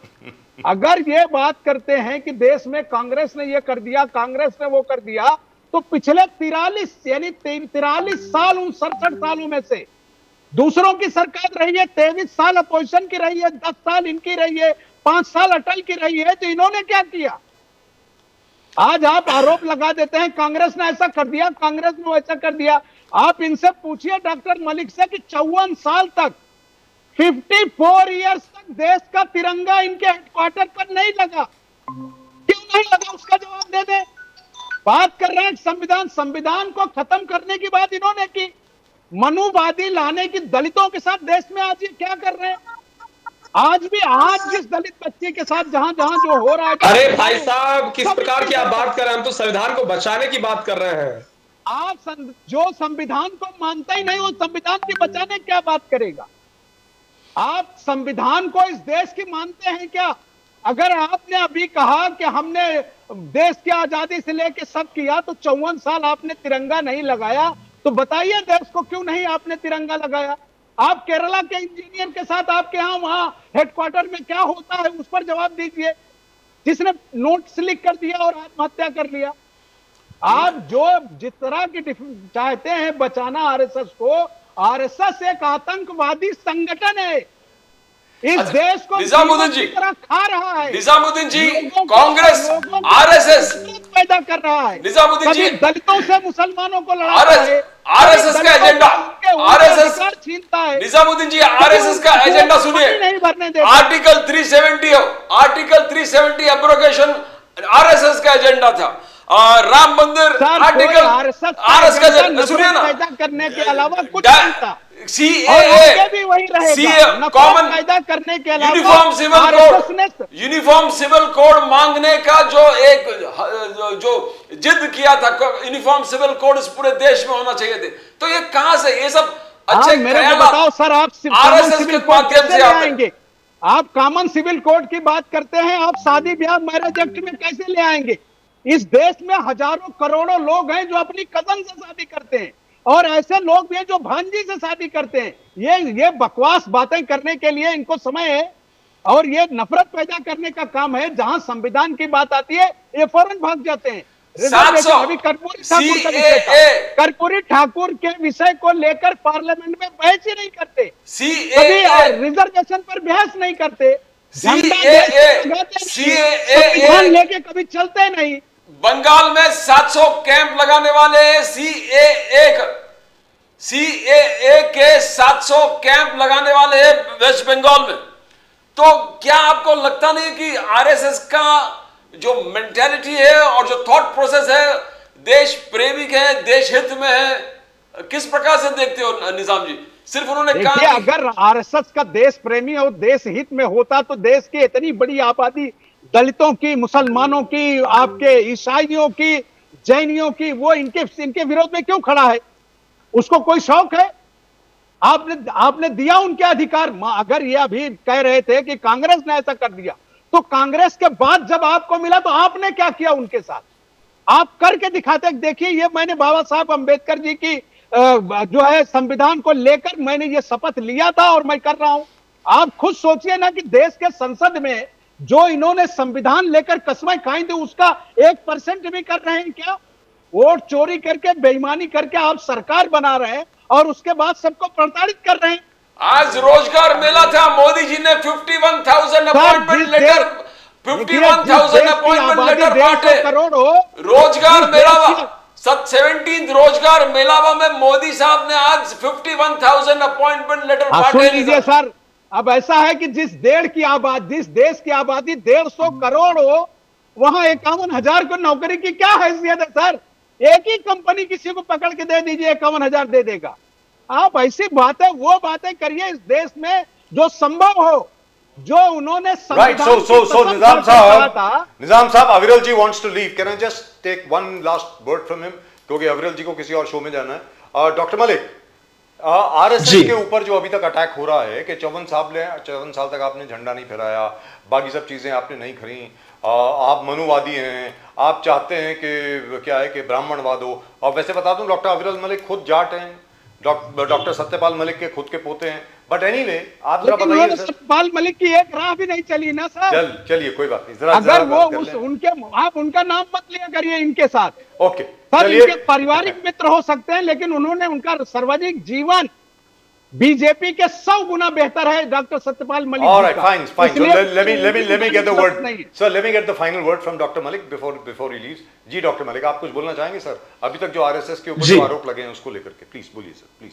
जी बिल्कुल, देखिए जहां तक विषय एक तरीके से इनके आरोपों का मैं समझता हूं बिल्कुल गलत है, और उसके साथ साथ जहां तक विषय एक तरीके से इन्होंने जिक्र किया मेरे दादाजी सत्यपाल मलिक का, तो उनका बिल्कुल स्पष्ट है।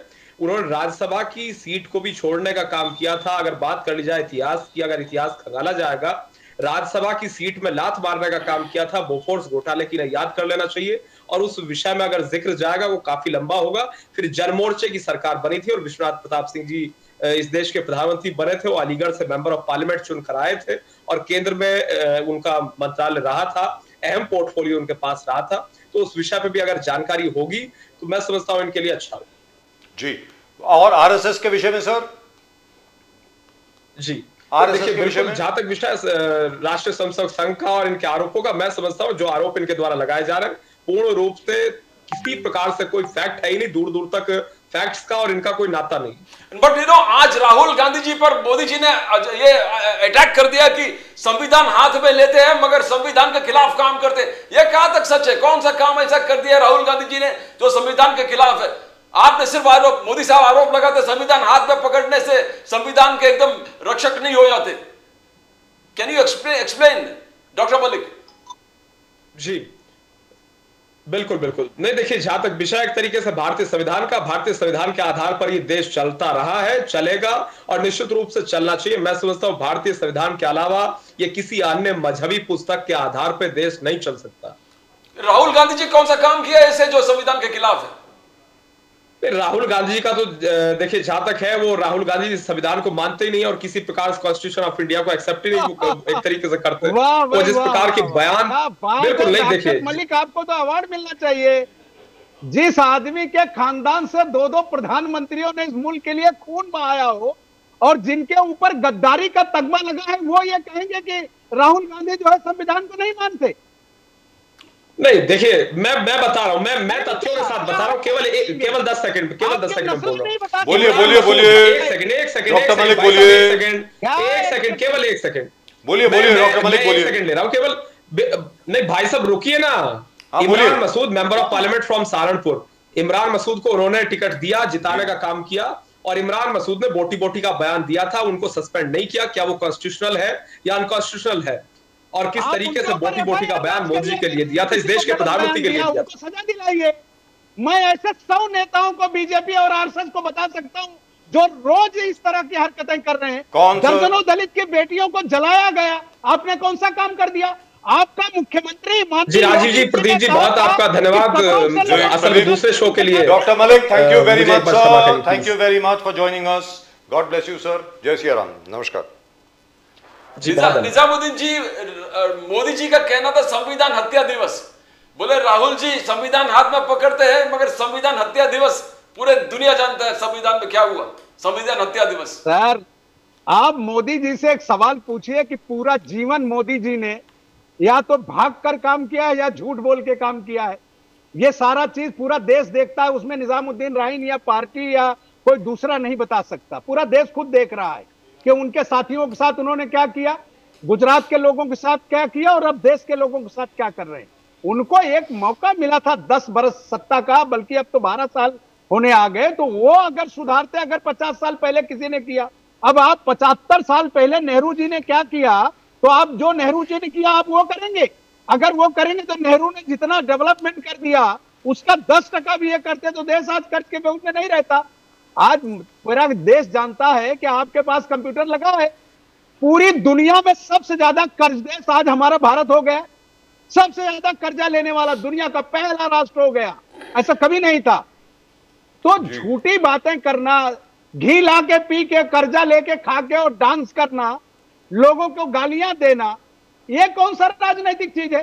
संसद से भाग जाना, तो निजाम साहब इससे हटके किसकी चाल चलन है? एक छोटी सी और बात कर देश के निजाम सर, साहब, मैं आपसे पूछता हूं कि इनके भी दूसरे भी प्रधानमंत्री हुए ना, अटल जी प्रधानमंत्री थे, मीडिया को जवाब देते थे ना, देश के लोगों के सामने आते थे ना। मोदी जी कभी आते हैं क्या मीडिया के सामने? तो निजाम साहब एक छोटी सी बात कर संसद में नहीं आते। अगर आपकी इजाजत हो तो एक छोटा सवाल पूछ लूं आपसे, इससे जरा हटकर। जी, 2 सवाल हैं। एक तो बहुत घिनौनी एक हरकत हुई है आज महाराष्ट्र में। मैं चाहूंगा संदीप मोरे साहब भी उस पर बात करें, बाद में द्विवेदी साहब भी। सर, एक डॉक्टर ने आत्महत्या की है, 5 साल तक उसका यौन शोषण किया गया पुलिस द्वारा। मैं उम्मीद करता हूं कि कांग्रेस भी प्रेशर बनाएगी, बाकी सब लोग भी प्रेशर बनाएंगे कि वो जो पुलिस वाले हैं उनको सिर्फ सस्पेंड नहीं किया जाएगा, उनके खिलाफ बहुत सख्त कार्रवाई होगी। नंबर 1। नंबर 2, महाराष्ट्र नवनिर्माण सेना ने ये कहा है और आपके सामने ही कहा था, आपकी डेलीगेशन वो लीड कर रहे थे, साथ में थे आप लोगों के राज ठाकरे साहब, उद्धव ठाकरे जी भी वहां थे, अपने क्या नाम है इनका, बाला साहब थोराट भी थे, बाकी सब लोग भी थे, सबकाल जी भी थे, कि भाई अगर आप मुंबई की, पुणे की, नागपुर की, नासिक की अगर आप वोटर्स लिस्ट अपडेट नहीं करेंगे तो हम लोग चुनाव नहीं होने देंगे। ये बात पहले भी हो चुकी है, अब वो कहां तक पहुंचा है? इन दोनों सवालों पर जरा जवाब दें सर। देखिए, डॉक्टर वाले विषय पे तो मुख्यमंत्री का घेराव हो गया, पूरा प्रदेश इस वक्त उस गुस्से में है, क्योंकि ये कोई नई बात नहीं है, इनकी सरकारों में यही सब हो रहा है। इससे पहले भी दूसरे तमाम बलात्कार हुए, उस पर कुछ नहीं करती मुख्यमंत्री। माननीय मुख्यमंत्री से कितने लोग इस्तीफा मांग रहे हैं। आज तो लोगों ने यह कहा कि हमें शर्म आती है अब इस्तीफा मांगते, क्योंकि अब वो इस्तीफा देने वाले नहीं। और जहां तक चुनाव वाला विषय है, हमने परसों की डिबेट में भी कहा था कि हम चुनाव नहीं होने देंगे जब तक वोटर लिस्ट को व्यवस्थित तरीके से नहीं करेंगे। और इस मामले में राज्य का हर अपोजिशन लीडर, वो किसी में हो, चाहे हमारे आरपीआई के लोग हो, चाहे कांग्रेस के लोग हो, चाहे जितने लोग हैं, सबकी राय है, क्योंकि आप लोकतंत्र बचाने की बात करते हैं। चुनाव प्रक्रिया जो होती है वो लोकतंत्र का एक हिस्सा है, अगर वो बेईमानी से होगी तो लोकतंत्र की बात कहां रहेगी? इसलिए वोटर लिस्ट का अपग्रेड होना, क्लियर कट वोट जो चोरी होता है उससे बचाकर महाराष्ट्र राज्य की जनता का आप हक दीजिए, चाहे वो जिसके खाते में आए। लेकिन आप सत्ता की दलाली के लिए आप जो है कुछ भी करेंगे। मगर आप एक नहीं हो, आप एक नहीं हो। हर्षवर्धन सबकाल जी ने आपको प्रश्न चिन्ह लगा दिया है राज ठाकरे जी के मनसे का, पार्टी में इंडिया अलायंस। आप एक साथ कैसे उठाओगे? मैं आपका जवाब दे रहा हूं। ऐसा है कि उद्धव साहब ठाकरे, शरद पवार जी, दूसरे राजनीतिक दलों के साथ जो इंडिया गठबंधन बना वो मजबूती के साथ आज भी खड़ा है। अब उनको पार्टी में लेना है नहीं लेना है ये तय करने का अधिकार उनको है, ना हमें है, ना आप उस पर डिबेट करना चाहते हैं। इंडिया अलायंस राज साहब ठाकरे का जो राजनीतिक मामला था वो कांग्रेस के साथ भी थे, बीजेपी के साथ भी थे, शिवसेना के भी साथ थे, लेकिन हम उनका स्वागत करते हैं। दोनों भाई जो है एक साथ आ रहे हैं, एक परिवार में रहे, एक साथ खा रहे हैं। सबका जी का इंडिया अलायंस निर्णय लेगा, एमवीए जो चीज फैक्ट है वो फैक्ट है, इसका निर्णय हाईकमान लेगा। और खुद उद्धव साहब सक्सेसफुल लीडर हैं, ऐसा नहीं है कि वो इनकी तरह से डरपोक हैं कि गली में भाग जाते हैं। वो बात करने के लिए आंख में आंख मिला के बाहर आते हैं और हर विषय पे बात करते हैं। प्रधानमंत्री से जवाब मांगते हैं, प्रधानमंत्री फरार हो जाते हैं, मुख्यमंत्री से जवाब मांगते हैं। इसके पहले कि मैं संदीप मोरे साहब के पास जाऊं, एक छोटी सी बात है सर, छोटी सी बात है।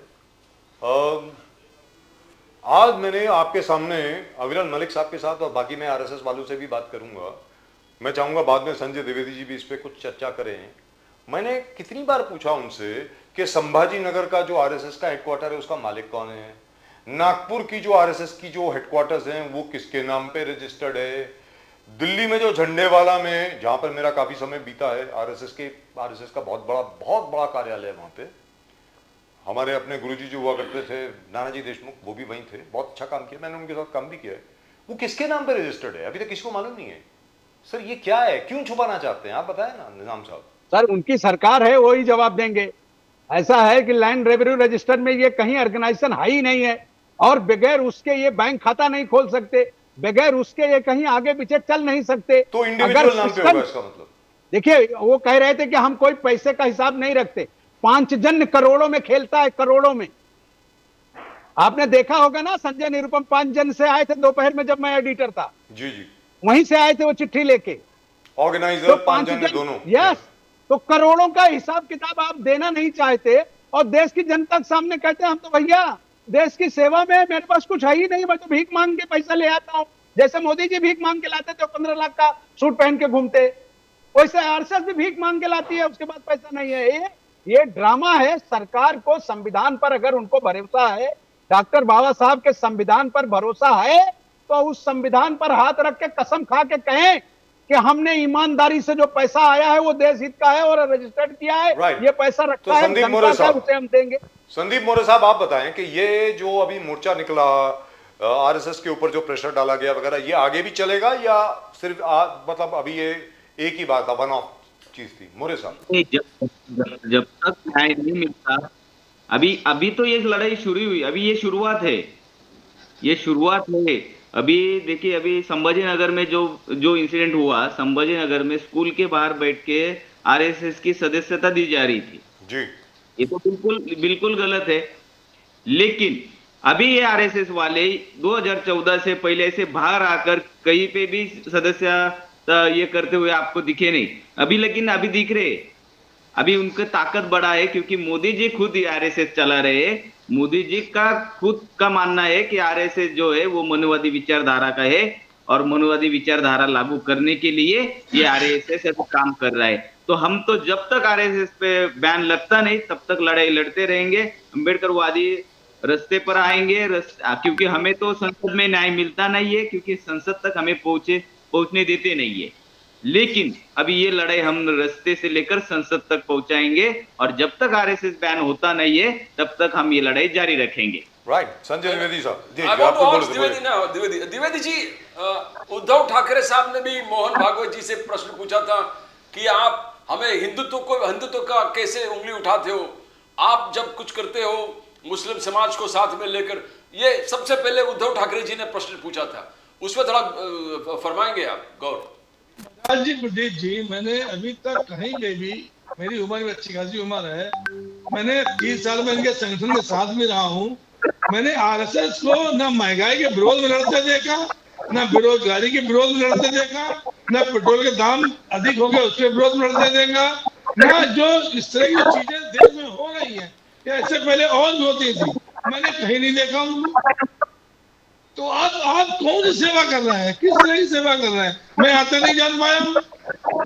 ना कोई शाखा लग रही है आज की डेट में। जो अभी हमारे मेडिकल वालों ने क्वेश्चन उठाया, बड़ा अच्छा सवाल है कि अगर रजिस्टर्ड ना हिंदू पर्सन रजिस्टर्ड है, ना अखिल भारतीय की हिंदू महासभा, तमाम ऑर्गेनाइजेशन बने, कोई रजिस्टर्ड नहीं होंगे जो मैं सोच रहा हूँ, और ना आपका आरएसएस रजिस्टर्ड है।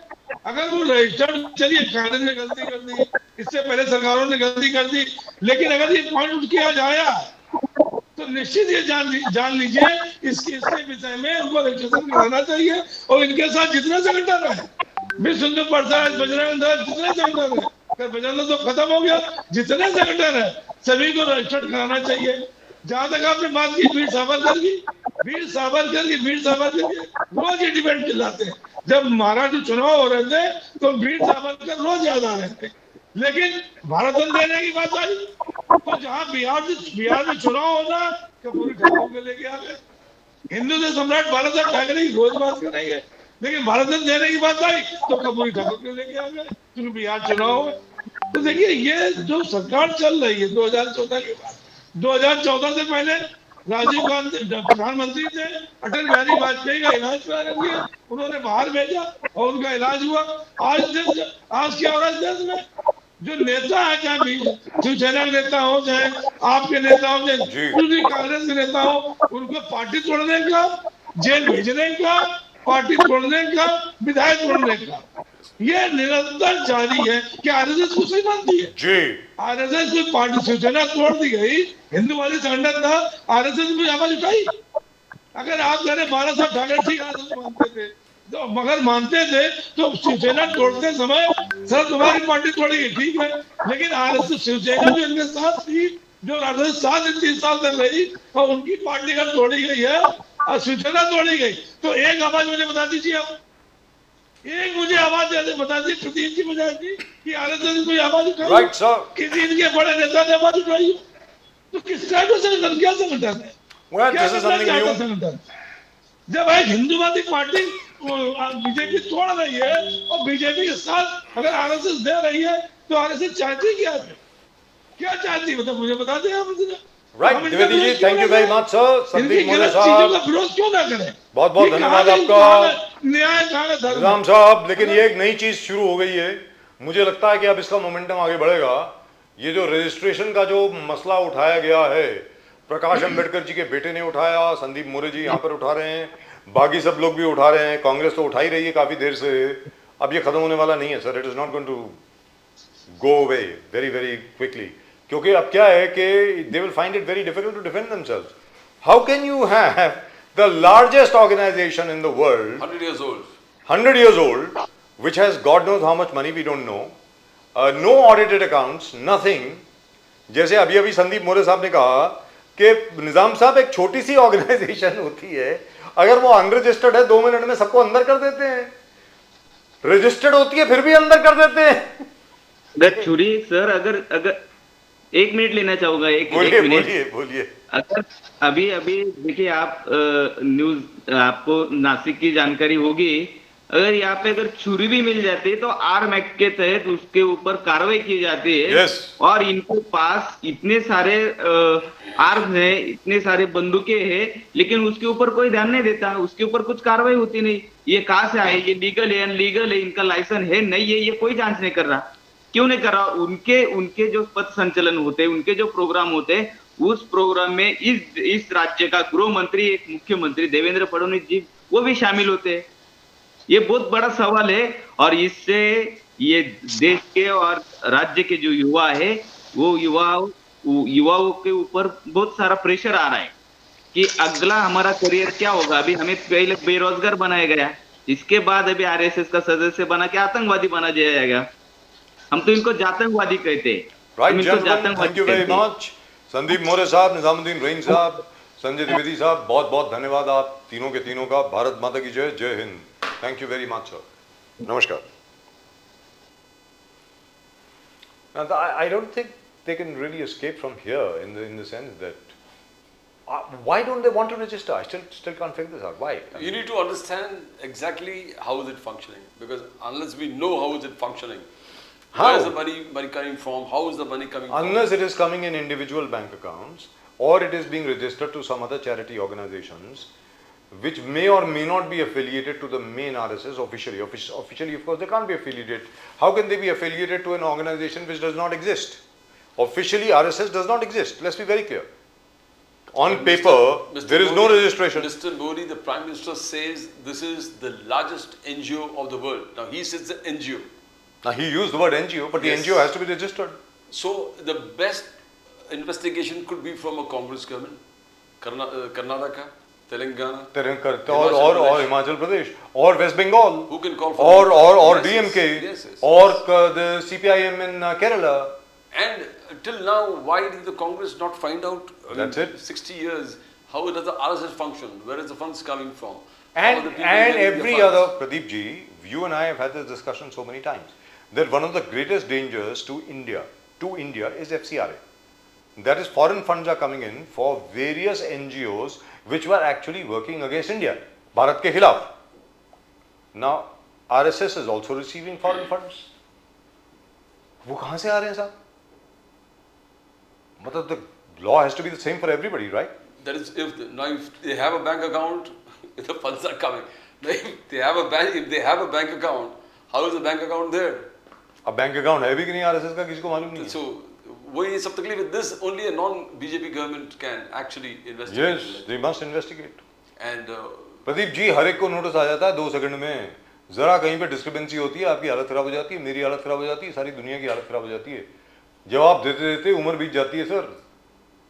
लेकिन मैं ये जानना चाहता हूं कि अभी तक राष्ट्रीय स्वयंसेवक संघ किस प्रकार काम कर रहे हैं. सीधी सादी बात है सर, हर एक के जहन में ये सवाल आएगा ना, भैया आप रजिस्टर्ड हो, नहीं हो, क्या हो. आपने कांग्रेस के तो फंड बंद कर दिए सर, वो तो अभी तक ब्लॉक पड़े हैं इनकम टैक्स में. तो I think the Congress, the basic question which I have asked again and again is this.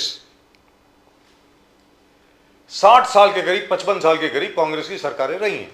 आप लोग क्या कर रहे थे साहब?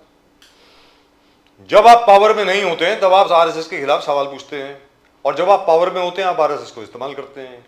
तो मतलब ये तो हमने देखा हुआ है ना sir. So this is hypocrisy in my personal opinion. Why don't they actually do something when they are in power? As you rightly said, why is the Karnataka government not asking for the registration of the RSS? Exactly what Mr. Prakash Ambedkar's son, Sujat Ambedkar, has asked in Sambhaji Nagar. ये सवाल तो Sitaramayya government को पूछना चाहिए कि भाई कहाँ हैं? Why do you think they're not asking? Pradeep ji. now the point is, when the Prime Minister asserts that is the biggest NGO of the whole world, it starts from there now. Who has to investigate? If it is the biggest, largest NGO of the whole world, and that's declared by the Prime Minister, and it already, Over 100 years old. Over 100 years old. It's now in its 101st year. Yes. So how it functions, why it functions, when you banned it, where the funds coming from, there has to be a complete investigation. If somebody's written a book on when Sardar Patel banned it, or twice when it was banned, why it was banned, where the funds coming from, we would have some answers. लेकिन एक चीज तो है, RSS का काम बहुत जबरदस्त है साहब, प्रशंसनीय है. मैंने तो खुद देखा है, खुद काम किया मैंने. They are the first to arrive, last to leave. और वो निजाम साहब जो बोल रहे थे, that was a video which has been found to be completely fake. I didn't want to tell him that. कि आरएसएस वाले लोगों के गहने चुरा रहे हैं. कोई आरएसएस का बंदा आप दिखा दीजिए जिसने 10 रुपए भी चुराए हों किसी के. सवाल ही नहीं. Impossible. केरला के एक केस की बात कर रहे हैं. कांग्रेस के यूथ लीडर ने रेप केस न सुने, कांग्रेस पूरे कांग्रेस में इन्वॉल्व है. The second thing is the former DGP of Kerala, who is a Christian by faith. He is a प्रचारक in the RSS. That's right. And he's sir RSS के काम के ऊपर कोई उंगली नहीं उठा सकता. आप जो मर्जी कह लीजिए. हाँ, जो लीगल रिक्वायरमेंट्स हैं, डॉक्यूमेंटेशन है वगैरह वगैरह, उसकी बात अलग है. I hope they do it. I think they must do it because they have to work within the legal framework. लेकिन अभी तक किसी ने, प्रदीप जी, अगर इनके ऊपर कुछ नहीं किया है आरएसएस के ऊपर, इसका मतलब ये है कि they are within the legal framework. I mean, this again is just a presumptions that some Congress MLAs said they don't have a. It's not registered. Sir अगर रजिस्टर्ड हो If या it's ना not हो, registered, I mean, they should come with proof it's not registered. ये है कहाँ पर registration? I mean, some RTI, something of that. that's right. Without that, if somebody says that it's unregistered, it is just. Because they have property in their name. At least RSS का board लगा हुआ है, वहाँ पे सब कुछ है. जैसे झंडेवाला में है, नागपुर में है, संभाजी नगर में है, मुंबई में है, हर जगह पे है सर. मतलब I find this very strange. Anyway, जो भी है, लेकिन राष्ट्रीय स्वयंसेवक संघ के काम पर कोई उंगली नहीं उठा सकता. जिस तरीके से ये लोग काम करते हैं, प्रदीप जी आपने खुद कितनी बार बताया है, वो बेचारा साइकिल पे आता है, सुबह सुबह बस में आता है, अपना डब्बा लेकर के आता है, जो उसको हुक्म दिया जाता है, these are the orders for today, आपको ये काम करना है, ये काम करना है. This is fantastic. I think They have filtered across the nation. They are in every. आज के तारीख में आप कह सकते हो, they are in every ward in entire the country. In entire country you can find an RSS. That's right. RSS शाखा भी देख सकते हो. First, it is true also कि पहले नहीं हुआ था, but this last 14 years, the way they have expanded the networkings. पहले भी था कि when North East में जब कोई नहीं जाता था, वहाँ RSS के लोग जाते थे. there were two people who used to go. Yes. One, the Christian organizations, and after Yes. that they were followed by the RSS. So, I mean, they have been working. So, Right, but I suppose the Congress worked out a strategy that if you have to defeat the BJP, you have to hit at their parent organization, which is the RSS. Well, they didn't succeed earlier. I don't know whether they It will makes succeed now. it makes the bonding of them much more closer. That's अभी right. जो differences हैं सब एक साथ आ जाएंगे. That's what's happening. Karnataka में हो रहा है ये हो रहा है. They all coming together. अब सीधी सादी बात है साहब, जहाँ तक राष्ट्रीय स्वयंसेवक संघ का प्रश्न है, इन्होंने बहुत अच्छा काम किया है, मैंने खुद देखा है, मैं जैसे बार बार बोल रहा हूँ, प्रदीप जी ने भी खुद देखा है, और प्रदीप जी ने तो खैर उनके साथ काम भी किया है, मैंने भी किया है। और आपको एक बार फिर बता दें कि जहाँ तक ट्रम्प साहब का सवाल है, मोदी जी अड़ गए हैं, मोदी जी ने कहा कि भैया मैं तो वही करूँगा जो हिंदुस्तान के लिए अच्छा है, आप जो मर्जी करते रहें, यू आर आवर फ्रेंड। हम तो अमेरिका को फ्रेंड मानते हैं, आप हमें क्या मानते हैं मालूम नहीं है, लेकिन ट्रम्प साहब खुद बोल चुके हैं ना जाने कितनी बार, my dear friend Modi, my dear friend Modi. God knows how many times he has said that. And Trump Saab has imposed sanctions on Russia, where Vladimir Putin has said this is an unfriendly act. That's what he said. And it's a window of opportunity for India. That's my opinion. And India is going to grow, grow, grow, and grow. You watch what happens now. Bharat के लिए बहुत अच्छा है जो कुछ हो रहा है. Even as far as the tariffs are concerned, we may have been hit by a little bit, but our markets have expanded. We have found new markets, even in textiles, Pradeep ji. Textiles are now going to Holland, they are going to Norway, they are going to Finland, they are now going to Latin America. And very shortly, जो America textile जाया करते थे, उनकी वजह से जो हमारी थोड़ी बहुत हालत ख़राब हो रही थी, वो भी अब ख़त्म हो जाएगा, वो स्थिति भी अब ख़त्म हो जाएगी. And as far as leather goods are concerned, new markets have already been found for leather goods in South Africa, in Kenya, in Nigeria, in Libya, in Morocco, and in the United Arab Emirates. Exactly. I mean, So I feel sorry for Mr. Jairam Ramesh. How is he going to criticize Mr. Modi now? Anyway, God bless him. After all, look at the height of desperation. Dr. Shama Muhammad, their spokesperson, is using Sarfaraz Khan के सरफराज खान को हिंदुस्तानी team में नहीं लिया क्योंकि वो मुसलमान है. अबे तुम्हें मालूम है कुछ? He's got a problem with his quadriceps. उसकी टांग में प्रॉब्लम है भाई. So she wants to create more problem for Sarfraz Khan. मतलब सरफराज खान का करियर मदद खत्म कर कर रहा दो. है या मैं आप लोगों को छोटी सी जानकारी दे दूं, ये हिंदुस्तान है. आज तक हिंदुस्तान के 4 क्रिकेट कैप्टनों हैं, 4 जो मुसलमान थे. 4, पता नहीं आप लोगों को मालूम है कि नहीं. सबके नाम भी बता देता हूं.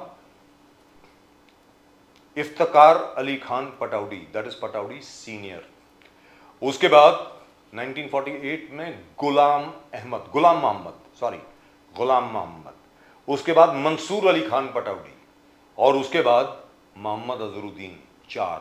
और कितने मुसलमान खिलाड़ी हुए हैं उनकी गिनती नहीं है साहब, गिनते रहिए. इरफान पठान, यूसुफ पठान, जहीर खान, बहुत मतलब मोहम्मद शामी, मोहम्मद सिराज तो अभी भी खेल रहे हैं, जहीर का, मैं वही बोल रहा हूँ. Yes. और शकील और पता नहीं कितने लोग हैं साहब. तो मतलब ये कहना व्यर्थ है. So people like Shama Mohammed are actually creating problems for Sarfaraz Khan, and they are creating problems for Muslims, and she is creating problems for the Congress party. सीधी सादी बात है. ये नई जमात है जो राहुल गांधी के आसपास है, जो कभी नहीं चाहेगी कि राहुल गांधी कभी प्रधानमंत्री बने. Very frankly I think she is probably been planted in the Congress by the BJP. मुझको ऐसा लग रहा है, क्योंकि और कोई ऐसी बात नहीं करेगा. आप खुद सोचिए, पहले सरफराज खान के जो अब्बा हुजूर थे वो उनके लिए प्रॉब्लम क्रिएट कर रहे थे. अब ये नई आंटी आ गई हैं, कौन सी अम्मा बना ली है उसने? नहीं, ये शमा मोहम्मद. वो बेचारे का जो करियर है उसका सत्यानाश क्यों कर रहे हो भाई? In any event, that's just about it. That's all we got for you in tonight show. आज के शो में सिर्फ इतना ही. प्रदीप जी और मेरी तरफ से, और वो जरा भैया वो सब्सक्राइब The करो icon. चैनल को. Click to the icon, the fastest growing channel of the nation now, the fastest growing channel of the nation now. वो बेल आइकन के ऊपर जो क्लिक करें, जहाँ पे वो घंटी बनी हुई है उस पर क्लिक करें. आपको अपडेट्स मिलती रहेंगी जैसे जैसे चैनल अपडेट होता रहेगा. एकदम अपडेटेड जानकारी आपको मिलती रहेगी. Please do subscribe and do send your comments. अपने कमेंट्स जरूर भेजें. That's it. That's all we got for you in tonight show from both Pradeep ji and myself. नमस्कार. जय हिंद, जय महाराष्ट्र, जय भवानी, जय शिवाजी, वंदे मातरम. Vande Mataram. भारत माता की जय. जय हिंद. Jai.